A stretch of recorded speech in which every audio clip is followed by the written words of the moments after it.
Hello, welcome to Jules Says. It's almost April and we had snow this week, which was not cool. But we always get at least one snowfall in April. It usually doesn't stick. Gotta expect it. After last week's podcast, Sex Ed, I took the time to read the Ontario curriculum, which is only 320 pages. And the sex ed portion is just one component, but the curriculum includes social, emotional learning, healthy relationships, equity and inclusivity, ethics, financial literacy, and inquiry skills, among other topics. Obviously, parents are guardians, and I say guardians because some children are being raised by someone other than their parents. Teach all these areas, even if unwittingly, but let's be honest. Parents don't necessarily actively teach children social and life skills when they're little, other than maybe some basics like don't hit, you have to share, that kind of thing. Maybe it doesn't occur to them. I mean, after all, most of us instinctively raise our children the way we were raised without giving it too much thought. But children also absorb so much from family, friends, society, the media. And sometimes they absorb feelings of worthlessness or entitlement. They certainly can absorb homophobia, racism, bigotry.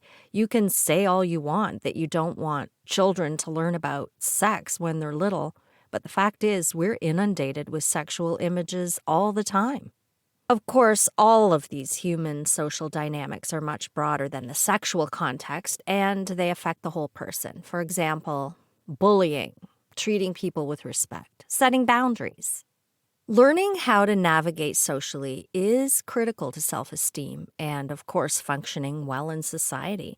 And too often, we're raised to be nice, not to challenge authority or to lash out as opposed to challenging authority thoughtfully and respectfully. Often to put others' comfort ahead of our own feelings. Or conversely, some people are raised with entitlement to the point where they learn to demand and expect what they want as though they're the center of the universe. Obviously, there's a whole lot of gray area, and somewhere in there is an emotionally healthy balance. And of course, as I've said often, children are incredibly intuitive, and they will absorb a lot of feelings and behaviors that you aren't even aware of. You might think you're hiding something from your children, but the fact is they're absorbing it. If you're stressed and not talking about it, they know you're stressed. They might not put a word to it, but they know. And none of this even begins to touch the additional challenges of children who may have neurological or medical diagnoses or undiagnosed neurological issues. Raising healthy, emotionally well-adjusted children is a very difficult job. And if you've decided you don't want to have children, don't let anyone judge you or tell you you're selfish. You're not. But even if you don't have children of your own, you probably have friends or relatives who do have children, so you can have an influence on their lives even if you're just visiting occasionally. And thank science, we now have a choice. I'm sure we all remember the kid at school who was mercilessly teased or who was incredibly socially awkward or who lashed out at people. I mean, school has to be a miserable experience for people who have those difficulties. But what becomes of their children if they have them? In the olden days, bad behavior might have just been punished at school or reported to parents. But if your parents don't have the ability or means to help you constructively, there really wasn't much the teachers could do. Even probably today, there isn't much the teachers can do. But based on what I just read in this curriculum, it does seem to me that the school is expected to take a more active role in helping children develop socially than they used to. The content of this curriculum is definitely not limited to the 3 R's. I also always say that children are a lot smarter than we give them credit for, and I don't think they're ever too young to be actively taught empathy or how to set boundaries. If something hurts, teach the child that it matters. Most little children really don't want to hurt anyone. They just act or react without thinking. We need to consistently and calmly let them know when they hurt someone without getting mad at them or necessarily punishing them. Ask how they would feel about that. If they've hurt someone's feelings, often just explaining that will teach them to think. It's not a one-shot thing. You have to be consistent about it. And if you're yelling and screaming yourself, you're teaching them that yelling and screaming is okay. Obviously, we're human and we occasionally lose it, but that's different from people who are just shouty all the time. When Catherine was maybe about 2, I was helping her climb on the monkey bars one day, and she said to me, happily and smiling, "Oh, Mommy, you're pucked in the head." Of course, I immediately corrected her, "Honey, it's fucked in the head, not pucked." No, I didn't really. I just told her not to say that to anyone ever again because it would hurt their feelings. It isn't very nice. And she understood that. I didn't punish her. I just explained. And I'm sure she's never told anyone they were fucked in the head since then. But we do need a balance between empathy for others and ourselves. We certainly don't want children to grow up thinking they don't matter. So learning to set personal boundaries is important too. We need to teach children how to firmly and respectfully say no, and to accept no from others with grace. I don't think we always do a good job of this. I certainly know that I fell short. I definitely fell short on this one. Hugging is a good example because some people simply are not comfortable with hugs or anything that feels like a personal invasion of space. But too often, we don't respect that, even in adulthood. But it's worse when you're little and adorable and irresistible. One of the silver linings of COVID is we're not necessarily expected to hug and kiss anymore when we greet people. But small children are often instructed to hug and kiss people, and their discomfort is often not respected. Not only that, they're not necessarily in a position when they're very little to decline or accept. And that needs to change, and it is changing. But we need to take it a step further and actively teach them how to handle those situations. I recently asked a close friend's 13-year-old if he wanted a hug. I hadn't seen him in a while. His little brother is an enthusiastic hugger. They're very different. I already figured the 13-year-old wouldn't want a hug, but I didn't want him to feel as though I only cared about his little hugger brother, and I wanted to see if he would feel comfortable saying no. He made a face and hesitated, and I just smiled and said, "You can say no. In fact, you should say no if you don't want someone to hug you. That's why I asked." I hope he remembers that and says no directly next time it comes up with someone. I would like to see children taught to say confidently, "No, thank you, I don't like hugs." Sounds simple, doesn't it? At a very young age, I taught my children to smile, extend their hand for handshake, look the person in the eye, and say, "Nice to meet you." Post-COVID, I guess we don't automatically shake hands anymore. In Canada or North America, we don't cheek kiss as a standard. But we can still look people in the eye and smile. This was very uncomfortable for them when they were little, but when they started doing it, they learned to appreciate the confidence it gave them. Why not teach children the confidence to politely articulate boundaries? It isn't necessarily natural for them, unless maybe they've been pushed too far and they get angry. But I think it can be actively taught, yet we don't generally do it. I didn't teach my children how to say no to hugs. I did say to them, "You don't have to hug anyone you don't want to." But why didn't I teach them specifically how to handle that situation? I should have. And I was recently chatting with a friend about how we were told that touching anywhere in the bathing suit area was not appropriate, which also came up with Carrie in the sex ed episode. And I think this sends a confusing message to children when they feel uncomfortable about someone touching them at all. Predators groom victims with seemingly innocent actions and words.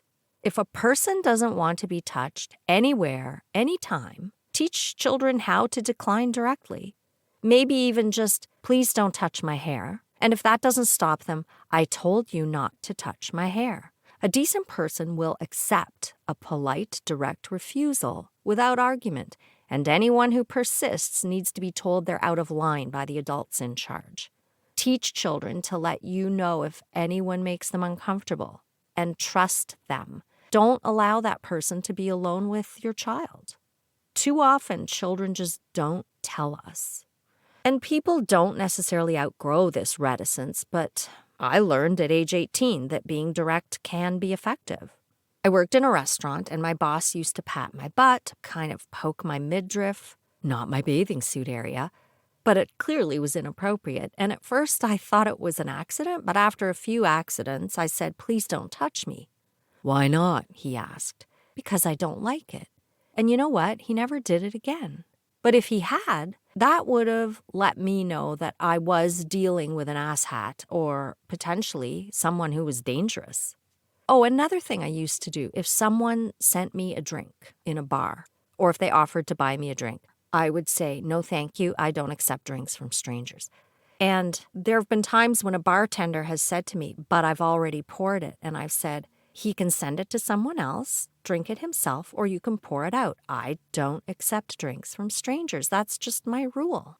And I know people thought I was kind of being ridiculous, but I didn't ever want anyone to think that I owed them anything. And that was one of my boundaries. Boundaries at work were another important thing. I learned to set boundaries at work when Carrie was a baby in the process of being diagnosed with celiac disease, and I felt that I was being taken advantage of at work. And that taught me to set boundaries at work. It's very important because if you give, and work for free, they will take it. But when it comes time to restructure and lay you off, they won't think twice about tossing you out the door. But I know that telling someone to back off, I have so many other stories about boundaries at work. But anyway, I know telling someone to back off can feel uncomfortable, but we do need to learn how. Even in my 50s, one of my colleagues would just walk up behind me when I was sitting at my desk working and start massaging my shoulders.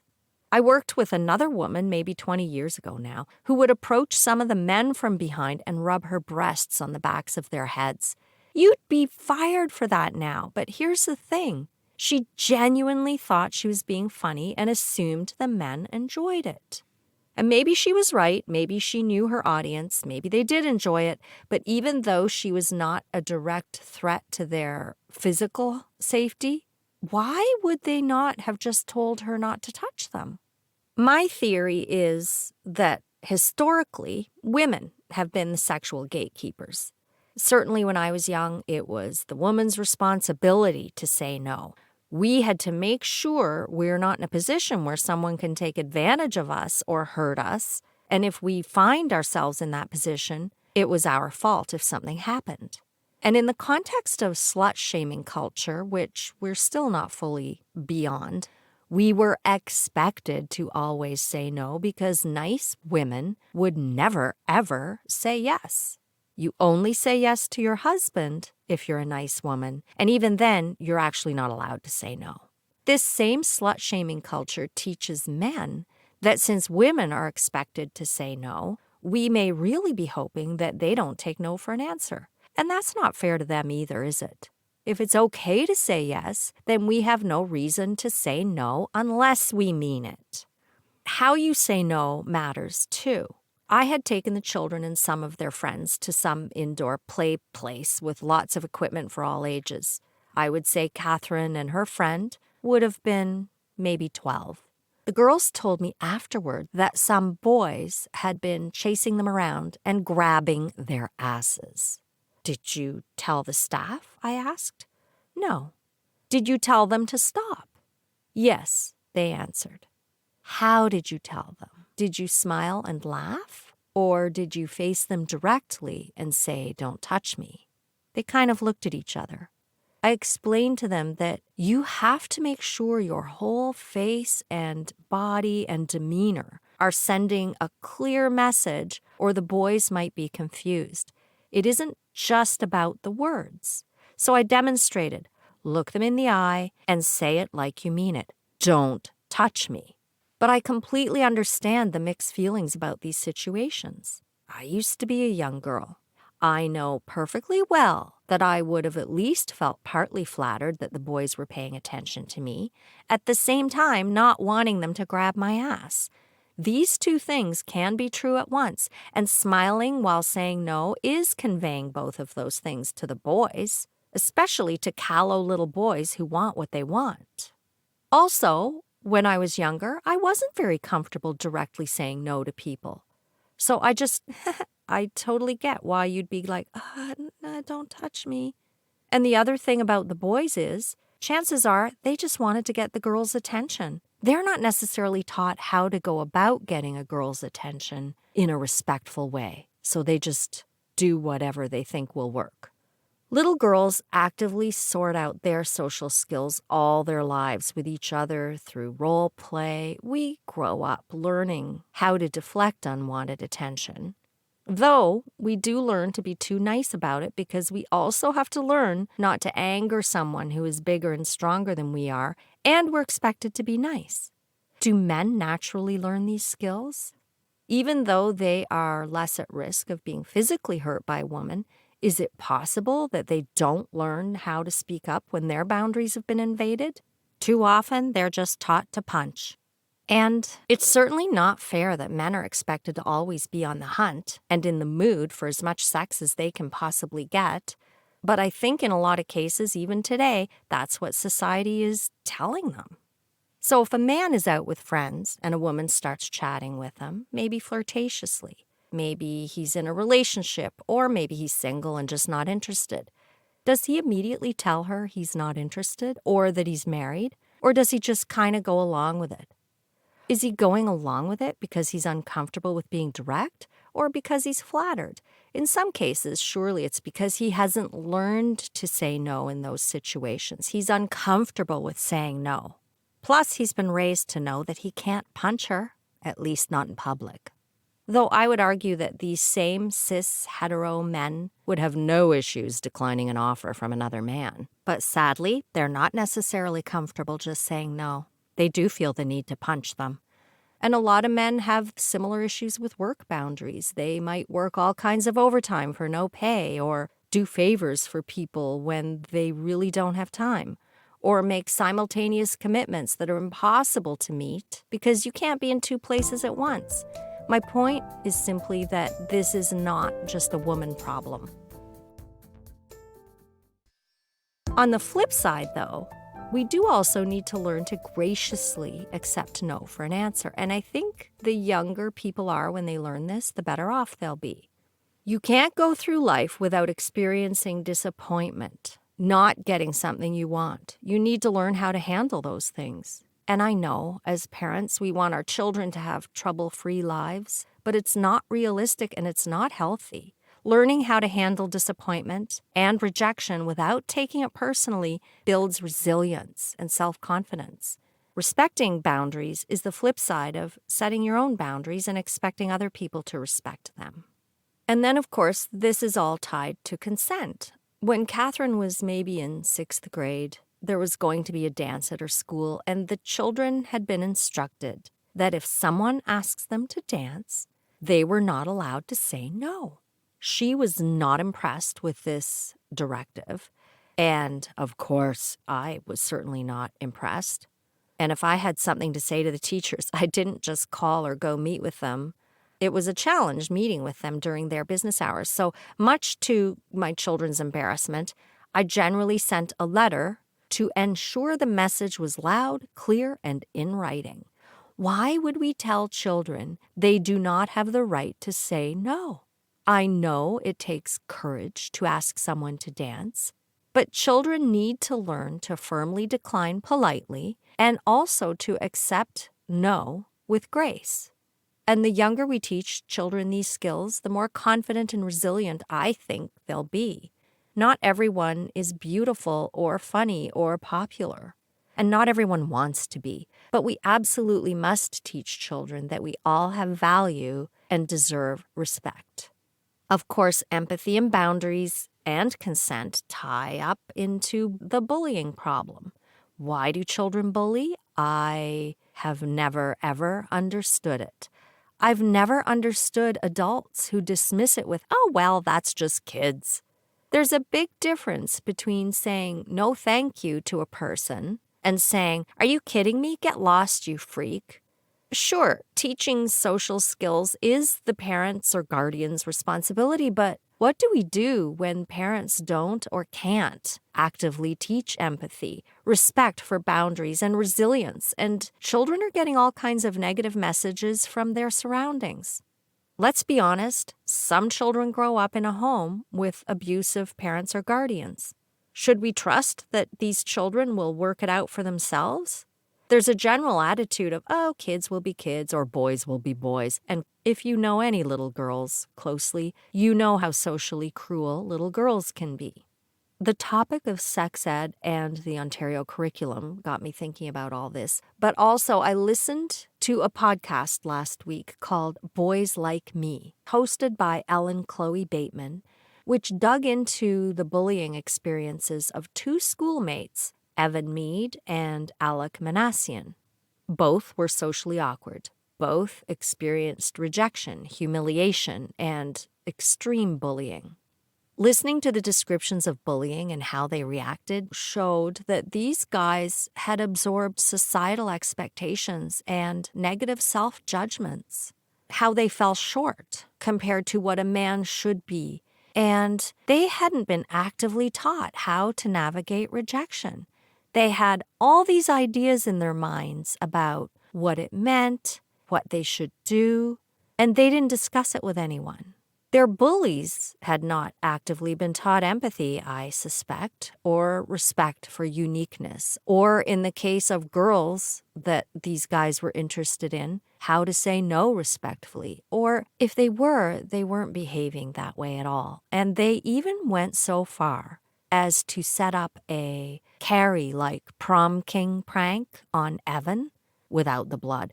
If you haven't seen the movie Carrie, it's a classic, disturbing 1976 film about bullying that is terrifyingly cruel.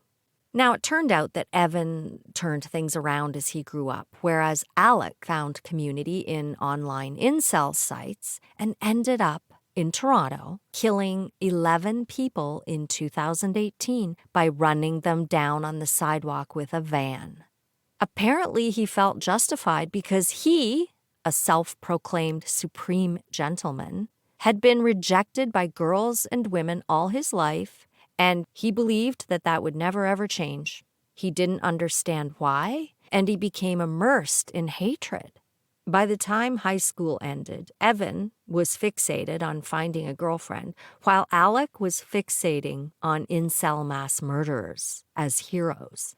I have no idea what their home lives were like, but could a culture of respect, empathy, and teaching how to navigate boundaries and consent in the school peer group have prevented Alec from finding solace in online hate groups?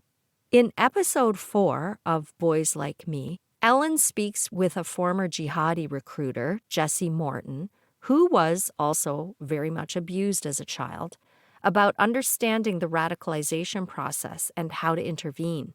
He's been working with incel groups recently, and he contends that often people are pushed to these online communities because they're outcasts in their real-life communities. He says it's important to understand that a very small percentage of people drawn to incel communities will eventually commit a terrorist act, as Alec had. And surprisingly, to me at least, those least active may be the most dangerous. He also says that labeling the groups as a terrorist threat actually validates their narrative that they are the enemy, which dehumanizes them. A lot of incels describe themselves as neat, not in employment, education, or training. So it's not just about women, though that's often the primary focus. It makes sense that extreme social difficulty will most definitely affect your ability to cope with school or get and keep a job, never mind a girlfriend. And these days, a lot of social media contact is about replacing real-world connections. Jesse talks about establishing a parallel network where their grievances are acknowledged because some of them are legitimate, and to show empathy to establish trust and start to meet their emotional needs. Even the quiet introvert who keeps to themselves has emotional needs. We all do. We're human. Obviously, the school only has so much influence over behavior outside the classroom. But I'm glad the schools are trying to teach empathy and respect for each other's uniqueness. There will be teachers who get it wrong. Your children may come home and talk about things you disagree with, as mine did.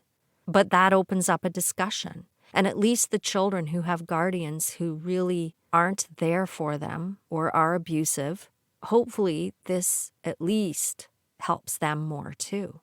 And maybe all some of us can do is just set an example for the children in our lives, whether or not they're our children, and just listen to them if we're privileged enough to earn their trust.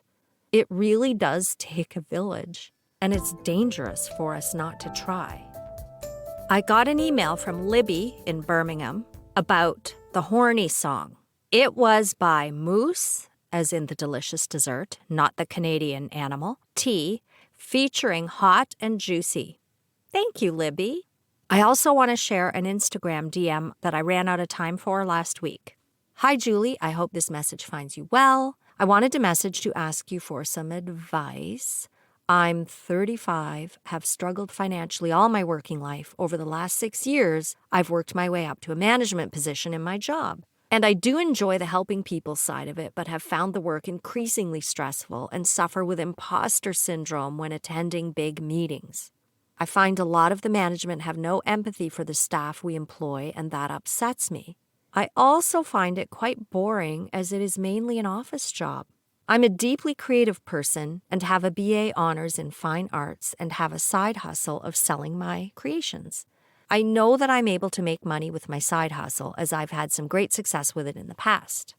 I would love to make it my full-time job, but I'm nervous to leave my actual well-paying job, especially as I have just had a baby and am now looking into buying a house with my partner. I'm lucky that I have quite a long period of maternity leave, and so I'm currently beginning to start to make things again with an aim to sell at local markets while I'm still off work. I find myself already dreading having to leave my baby 4 nights a week to go to work, and I desperately want to be self-employed, but I'm so scared I will leave my job and fail at self-employment. Do you have any advice for me at all? I know that I'm capable of creating, but I'm not sure if I'll ever be able to have a steady income like I do now. And I've worked so hard to get that, yet I don't want to work for them for another 30 years. Thank you in advance for any words of wisdom you may be able to offer. Okay, first of all, please know that imposter syndrome is very common. It's almost universal for anyone who's not an actual narcissist. You wouldn't believe the number of very competent people I personally know who have admitted to feeling this way because we all hide it. And especially in a meeting when you're kind of on the spot and in front of a bunch of people. Just remind yourself, lots of people have imposter syndrome every time those thoughts creep into your mind. I'm not an expert, though, so I recommend reading articles or blogs on imposter syndrome, which is what I've done, to help reinforce your own confidence. I think there's value in seeing really accomplished people share that they have felt that way, too. If your management team members lack empathy, you may have a cultural disconnect with your company. Sometimes people think, oh, what does the leader even do? But the leader definitely sets the tone. I'm sure that people do recognize and appreciate your empathy, though, especially if they're not seeing it from the management team in general. So please keep doing what you're doing. And you never know, some of those management team members might quit or get fired. But don't count on that. You're always better off making changes yourself rather than hoping for some change over which you have no control. You say you're looking at buying a house with your partner. If your partner would support you quitting to focus on what is currently a side hustle, and this is affordable, you could consider that, but you have to get your partner's agreement, and you have to trust your partner enough to put yourself in a financially vulnerable situation. So I think quitting fully right now is a bit of a risk under the circumstances. If you feel that you can't really take that risk for whatever reason, you need to plan how and when to eventually take the leap. Maybe there are part-time opportunities at your company, or maybe you can look elsewhere for a better job, one that fits your need for creativity, maybe one that's part-time, maybe one whose culture is more aligned with your value system. It certainly sounds as though your education and experience should be valuable to other employers. The other thing is, I know it is hard to earn a living in any artistic field, so keep up your creative side hustle as much as time allows, either way, and weigh your options. And congratulations for having accomplished so much. You will bring value to another employer if you and your partner decide you need to keep working, so definitely look for a better fit. Sometimes you can get a really good raise by getting a new job. Who knows? You may find a part-time job that pays you almost as much as this full-time one. Please let me know how it goes. And good luck house hunting. Thank you for listening. If you enjoy this podcast, please share, rate, review. If you have anything you'd like to say or share, email me at julessays@gmail.com. Or you can DM me. Or message me through my Facebook page, Jules Says. Have a wonderful week.